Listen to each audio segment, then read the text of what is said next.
Good morning students of BA, BSc and BCom first semester. Previous years पहले हमने question 1 से लेकर के 40 तक करवाया था और आगे का हम 40 के आगे हम जो प्रीवियस ईयर्स में आए हुए हैं क्वेश्चंस वो सॉल्व करेंगे। ध्यान रहे ये BSc, BA, BCom first semester food nutrition and hygiene का पेपर है।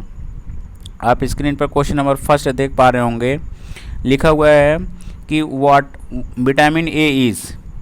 विटामिन ए जल में घुलनशील, वसा में घुलनशील, दोनों जल और वसा किसी एक चीज़ में। तो विटामिन ए जो है वो क्या हो जाएगा, फैट सलूबल। फैट सलूबल को हम याद रखते हैं अडेक से, ADEK। अडेक जो है ये फैट सलूबल, ADEK क्या है, अडेक जो है ये फैट सलूबल है। बाकी विटामिन आप लोगों को पता होगा बी और सी क्या है, बी और सी जो है ये वाटर सलूबल है। तो इसमें पूछा है विटामिन ए क्या है, तो ये हो जाएगा फैट सलूबल। नेक्स्ट क्वेश्चन आप देख पा रहे हैं 42, रेंसिडिटी। रेंसिडिटी का मतलब होता है वसा का, रेंसिडिटी का मतलब होता है कि खाने पीने वाली चीज़ों का खट्टापन हो जाना। क्या हो जाना, खट्टापन। तो ये किस लिए, हवा के संपर्क में आने से। तो एरियल ऑक्सीडेशन ऑफ फैट या हवा से वसा का ऑक्सीकरण हो जाएगा तो खाना खराब हो जाता है, जिसको हम रेंसिडिटी बोलते हैं, खट्टापन आ जाना। अगला क्वेश्चन करें example of conjugated protein. Conjugated protein का जो एग्जाम्पल होगा वो होगा हिस्टोन। हिस्टोन डीएनए में भी पाया जाता है। हिस्टोन एक प्रोटीन है जो कि कंजुगेटेड है, ठीक है। नेक्स्ट क्वेश्चन है कैलोरीमीटरी इज। कैलोरीमीटरी एक यंत्र है या जिसको हम कह सकते हैं an instrument for measuring calories. Calories मापने का एक यंत्र है। नेक्स्ट क्वेश्चन नंबर 45 आप देख पा रहे हैं, what are made by oxidation of fat. Fat के ऑक्सीडेशन से क्या बनेगा, फैट के ऑक्सीडेशन टूटने से कीटोन बनेगा। लीवर में फैट जब टूटेगा बायोलॉजिकल प्रोसेस से तो क्या बनेगा, कीटोन बनेगा, ठीक है।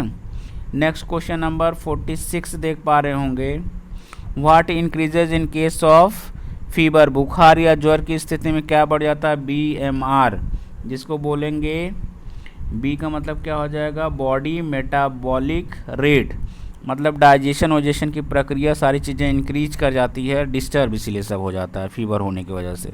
अकेला फीवर बॉडी में बहुत सारा प्रॉब्लम क्रिएट कर देता है। मोटापे का कारण क्या नहीं है, what is not cause of obesity. तो धर्म किसी के लिए, रिलीजियन या धर्म मोटापे का कारण नहीं है।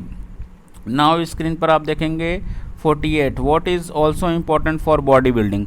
ऐसे तो बॉडी बिल्डिंग के लिए हम बात करते हैं तो वो आता है प्रोटीन। किसकी क्या चीज़ आता है, प्रोटीन। लेकिन इसमें ऑप्शन दे रखा लाइट, एयर, वाटर, हीट।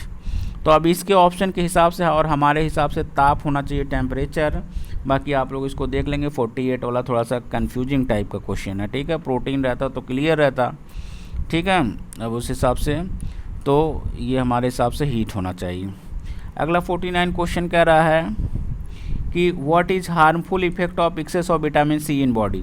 ऐसे तो आपको पता है विटामिन सी और विटामिन बी वाटर सॉल्युबल है, बॉडी से निकल जाते हैं, तो इसलिए इसके एक्सेस होने से कोई ज़्यादा दिक्कत नहीं होती है। तो इसका लिख लो, क्या लिखेंगे, नो हार्मफुल इफेक्ट, कोई हानिकारक प्रभाव नहीं पड़ता है, क्योंकि ये बॉडी से क्या करती है, रिलीज आउट हो जाती है। वाटर सॉल्युबल होने की वजह से पानी मतलब बॉडी से रिलीज हो जाती है। क्वेश्चन नंबर 50 कह रहा है, क्वेश्चन नंबर 50 को देखेंगे, वृद्धावस्था में पौष्टिक तत्वों की आवश्यकता होती है। Nutrients require in old age. Old age में न्यूट्रिएंट्स का थोड़ा सा बढ़ जाएगा रिक्वायरमेंट, तो क्या हो जाएगा, इंक्रीजेज हो जाएगा। तो ये क्वेश्चन थे आपके 10 क्वेश्चन थे, तो इनको हमने बताया। चूँकि थोड़ा सा ज़्यादा हो जाता, वीडियो लंबी हो जाती है तो बच्चे थोड़ा सा उनको दिक्कत होती है, तो इसलिए हमने जो है वो क्या किया है, शॉर्ट ही बनाया हुआ। उसके आगे का क्वेश्चन अगली बार देखेंगे। आपके स्क्रीन पर क्वेश्चन दिखा दे रहे हैं फिर से एक बार, और बाकी क्वेश्चन बाद में बताएंगे, ठीक है। तो अब क्या करेंगे, आप लोग भी देखेंगे, समझेंगे और नेक्स्ट और बच्चों को भी शेयर करेंगे ताकि सभी बच्चों तक पहुंचे ये वीडियो, क्योंकि बच्चे ज़्यादा हैं तो इसलिए सभी तक पहुंच पाए। बहुत बच्चों का कंप्लेन रहता है कि क्लासेस में हमारी क्लासेस कोलिजन कर जाती है, इसलिए फूड न्यूट्रिशन का नहीं कर पाते हैं। इसलिए हम चाहते हैं कि सभी के बच्चों तक पहुँचे, तो आप लोग थोड़ा सहायता करें, सब तक शेयर करें। Thanks for listening as well as watching.